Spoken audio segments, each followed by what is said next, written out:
बिस्मिल्लाहिर्रहमानिर्रहीम। अस्सलाम वालेकुम।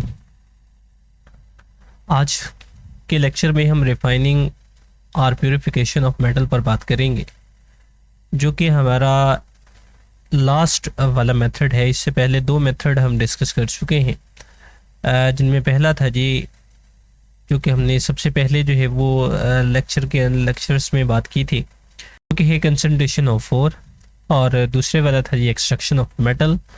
इसमें भी हमने डिफरेंट मेथड जो है वो देखे, जिनमें method roasting, smelting and Bessemerisation. और बेसिमराइजेशन का जो लास्ट प्रोडक्ट था जी, जो हमने हासिल की थी, हमने कहा था जी ये वाली जो होगी ये ब्लस्टर कॉपर होगी। और ब्लस्टर कॉपर में हमने ये कहा था जी कि इसमें 95% तक हमारे पास कॉपर जो है वो हासिल होती है। आज लास्ट वाला प्रोसेस है जी refining and purification of metal. इसके ज़रिए हम 99.9% तक प्योर कॉपर जो है वो हासिल करते हैं। ये वाला प्रोसेस किस तरह से किया जाता है? ये वाला इलेक्ट्रोलाइटिक टैंक के अंदर ये वाला प्रोसेस किया जाता है। इलेक्ट्रोलाइटिक या इलेक्ट्रोलाइसिस का प्रोसेस जो है वो अडॉप्ट करते हैं। इलेक्ट्रोलाइसिस का प्रोसेस इससे पहले प्रीवियस क्लास में भी आप लोगों ने जो है वो डिस्कस किया होगा। थोड़ी आसानी के लिए मैं उसको ही पहले रिवाइज़ करता हूँ, या मैं उसी के मुताबिक जो है वो डायग्राम बनाकर जो है हम उसको देखने की कोशिश करते हैं।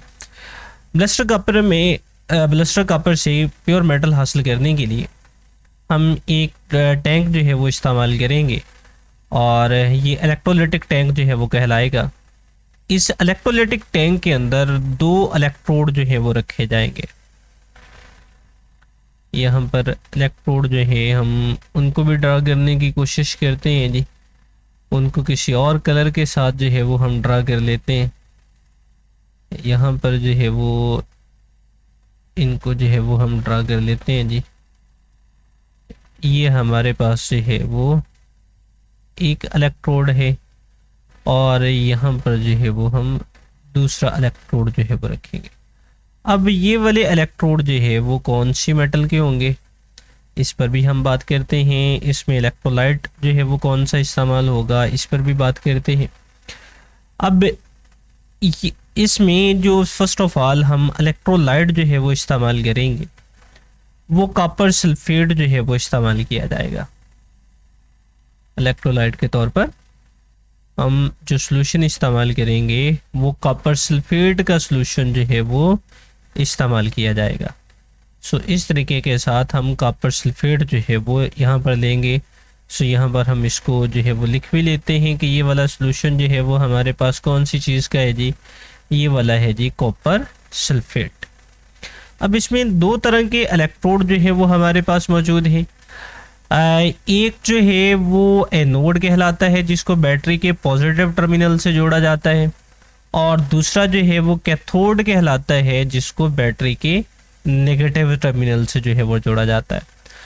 अब जो एनोड होगा ये होगा जी इम्प्योर कॉपर का, इम्प्योर कॉपर का। इम्प्योर कॉपर से मुराद कि जो हम यहाँ पर जो है वो ब्लस्टर कॉपर जो है वो इस्तेमाल कर रहे हैं, यानी ये वाली जो है वो एनोड के तौर पर जो है वो काम करेगी। और कैथोड किस चीज़ का होगा जी? कैथोड हम इस्तेमाल करेंगे वो जो होगा जी ये प्योर कॉपर का जो है वो होगा। इम्प्योर कैथोड किसका होगा जी? ये वाला, ये प्योर कॉपर जो है इसका इस्तेमाल किया जाएगा। अब प्योर कॉपर का क्यों इस्तेमाल किया जाता है, या यहाँ पर इसका मकसद क्या है जी? यानी ये 99.9% प्योर कॉपर जो है वो इस्तेमाल की जाएगी, ताकि जो भी यहाँ से जो है वो अब आयंस यहाँ से अलग हों, वो आकर इसके ऊपर जाकर डिपॉजिट होते जाए, यानी इसके साथ जो है वो जुड़ते जाए। इसको कनेक्ट कर लेते हैं जी बैटरी के साथ, यानी इनका कनेक्शन जो है वो बैटरी के साथ जो है वो कर दिया जाएगा। और इनमें जो हमारे पास जो है वो पॉजिटिव टर्मिनल एनोड और नेगेटिव टर्मिनल जो है वो कैथोड।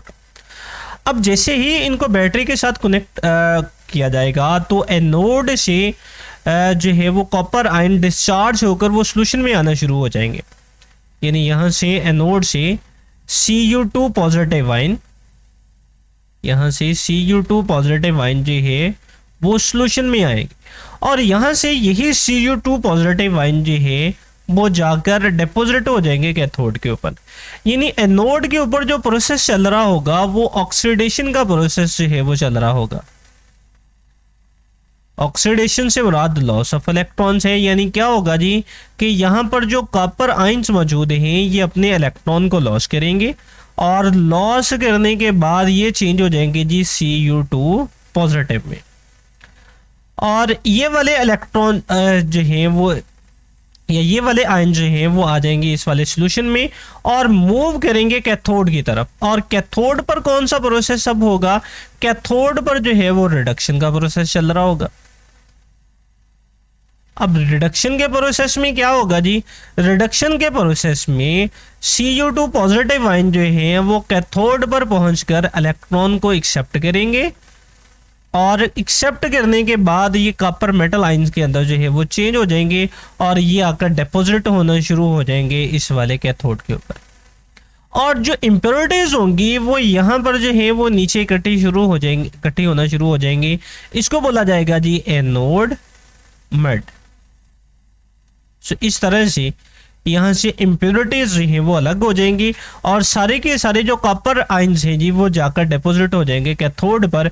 इस तरीके के साथ यहाँ पर जो हमें अब कॉपर हासिल होती है ये 99.9% जो है ये प्योर होती है। अब इसको जो है वो एक्चुअल डायग्राम भी हम देख लेते हैं जी कि एक्चुअल डायग्राम जो है वो इसकी किस तरह की होगी। इस पेज को हम थोड़ा जो है वो ऊपर की तरफ मूव कर लेते हैं। ये हमारे पास जो है वो इसकी एक्चुअल जो है वो डायग्राम होगी। यहाँ से आपको जो है वो नज़र आ रहा है ये वाले जो है वो हमारे पास जो यहाँ पर येलो कलर के अंदर जो है वो शो किए गए हैं ये इम्प्योर कॉपर हैं जी। और जो ब्राउन कलर के अंदर शो किए गए हैं ये प्योर कॉपर जो है वो कैथोड है। और नीचे जो है वो कॉपर सल्फेट का जो है वो एसिटिक मिला सोल्यूशन जो है वो यहाँ पर मौजूद है। अब जैसे ही रिएक्शन जो है वो कंप्लीट होगा आप दूसरी वाले डायग्राम में देखें कि यहाँ से कॉपर आयन जो है वो सारे के सारे जो है वो ट्रांसफ़र हो चुके हैं कैथोड के ऊपर। अब जो ये वाले हैं एनोड हैं जी ये यहाँ पर डिसॉल्व हो चुके हैं और जो हमारे पास कैथोड हैं जी इनका साइज जो है वो इजाफा हो चुका है और नीचे जो इम्प्योरिटीज हैं वो एज एन एनोड मड के तौर पर जो है वो मौजूद हैं।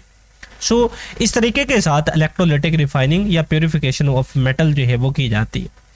अब हम अपने सारे के सारे इस वाले को रिवाइज कर लेते हैं कि इस पूरे के पूरे मेटल के अब मेटलर्जी के दौरान हमने कौन सी चीज़ें जो है वो पढ़ी हैं या कौन से मेथड से जो है वो हम गुजरे हैं ताकि एक दफ़ा जो है वो हमारे सारे का सारा टॉपिक जो है वो रिवाइज हो जाए।